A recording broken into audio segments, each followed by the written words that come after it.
काय की रोहनच्या बहिणीचं लग्न झालं की लगेच रोहन आणि अधिराचं लग्न होणार, म्हणजे ती त्याच मुलाशी लग्न करून त्याच घरात जाणार जिथे ती आपल्याला जायला नकोय। हे माझ्या लक्षात आलं नसेल का अंशू? मग तुझ्या लक्षात आलं असेल, पण मे बी तुझ्या लक्षात हे आलं नाहीये की असं झालं तर ती वृद्धाश्रमाची जागा आपल्याला कधीच मिळणार नाही। स्वानंदी आपली नातेवाईक होणार, आपल्या अधिराची नणंद, नवऱ्याची मोठी बहीण। आधीच ती त्या जागेवर कब्जा करून बसलीये। रोहन आणि अधिराचं लग्न झाल्यावर समरदादा म्हणेल ठेवा ती जमीन तुम्हालाच, मग ती जमीन आपण त्यांच्याकडून कधीच काढून घेऊ शकणार नाही। चला, म्हणजे असं नाही तर तसं या लग्नाचा हुंडा ही स्वानंदी घेणार। मी तुला सांगतो मॉम, या लग्नातून ते आपल्याला लुटणार आहेत। म्हणजे या सगळ्याच्या मुळाशी आपल्याला जायला हवं। स्वानंदीचं लग्न झालं नाही तर पुढे काहीच होणार नाही। बरोबर आहे, पण आपण स्वानंदीचाच खाटा काढला तर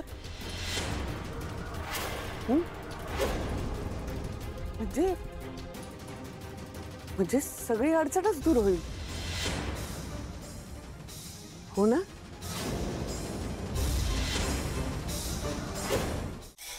परमेश्वरा, कसं होणार आहे रे देवा हिचं? मंदाकिनी, मला आधी हे सांग, तुझं काय म्हणणं आहे की आपण आपल्या घरी येणाऱ्या सुनेच्या माहेरच्या लोकांकडून हुंडा घ्यायचाय का? आपण सुशिक्षित आहोत मंदाकिनी। अगं, हुंडा घेणं हा कायद्यानं गुन्हा आहे, माहितीये ना तुला? म्हणजे बरी आहेस ना तू? मी बरी पण आहे आणि मी खरी पण आहे। हेच सुशिक्षित माणसं मागून मागून आडून आडून हुंडा कसे घेतात ना, ते तुम्हाला नाही माहिती? हे सगळं माहिती आहे मला, सगळं माहिती आहे, पण मी हे होऊ देणार नाही, कारण हे चुकीचं आहे। असं आहे? मग ती एवढी लाडाकोडामध्ये वाढलेली समर राजवाडेंची बहीण, तिचे श्रीमंती शौक आपण कसे पुरवणार? हा, तिचा खर्च कसा उचलणार? म्हणजे रोहनचा पूर्ण पगार तिचा खर्च भागवण्यामध्ये जाणार, बरोबर आहे? हा, स्वानंदी तिच्या सासरी जाणार, आपल्याला कोण? आपल्या भविष्याची तरतूद काय? ठीक आहे, चला जाऊ दे, हे पण जाऊ दे। आता आपण नाही हुंडा घ्यायचा, ठीक आहे, पण स्वानंदीच्या सासरच्यांनी हुंडा मागितला तर मग तो आपण कुठून देणार? हुंडा हा विषय यापुढे मला नको। आणि एक सांगून ठेवतो तुला मंदाकिनी, ज्या सोयरिकीमध्ये हुंडा किंवा पैशांची देवाणघेवाण असेल ना, तिथे ते नातं संपेल। हो, असं बोलू नका हो। मी तुमच्या तब्येतीचा विचार करतेय, तुमच्या सगळ्यांचा विचार करतेय।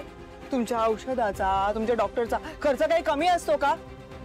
सुष्मिताचा अजून कशात काही नाही आहे, तिचं आपल्याला बघायचं आहे। जरा समजावून सांगा त्या समर राजवाड्यांना, म्हणावं तुमच्या श्रीमंती बहिणीचं राहणीमान आम्हाला परवडणार नाहीये। हो का?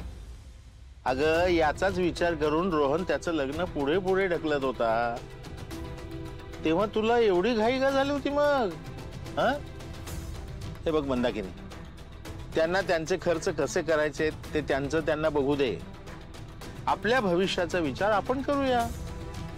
मग आतापर्यंत मी काय करत होते त्याचाच तर विचार करते ना मी आता। हुंडा घेऊन?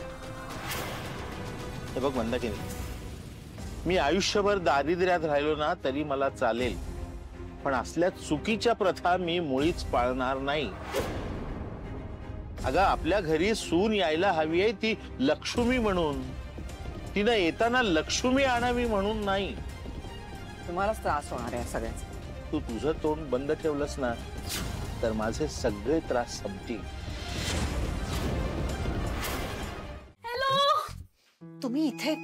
अगं येऊ दे ना। बरं झालं आलात, नाही तर ओळख कशी झाली असती ना। ही काय ओळख करून देणार नाही। तुम्ही या ना, या। ही सानिका कोण आलंय बघ।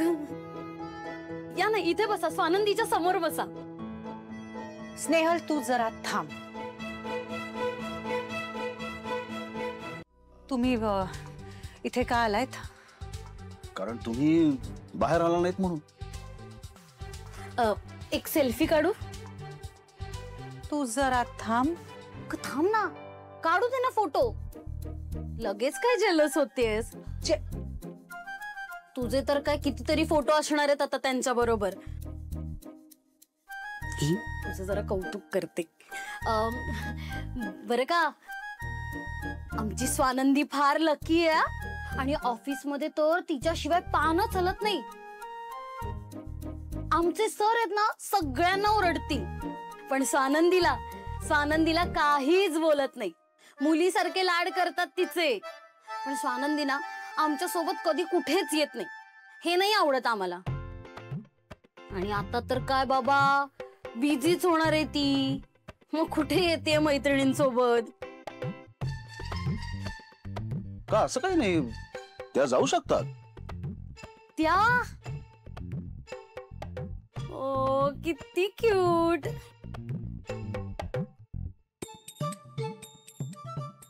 तुम्ही जरा बाजूला येता का? हो, थांबा ना, एक सेल्फी काढूया. सानिका ही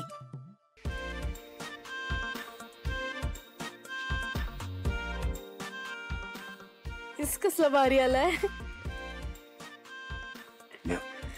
ऐका ना, तुमच्या दोघांचा एक फोटो काढते. स्नेहल काय? अगं ये ग, जवळ ये अशी जरा. अगं जवळ ये ना जरा. हा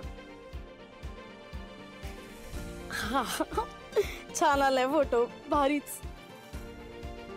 मस्त वाटतं तुम्ही दोघही एकदम मेड फॉर इच अदर.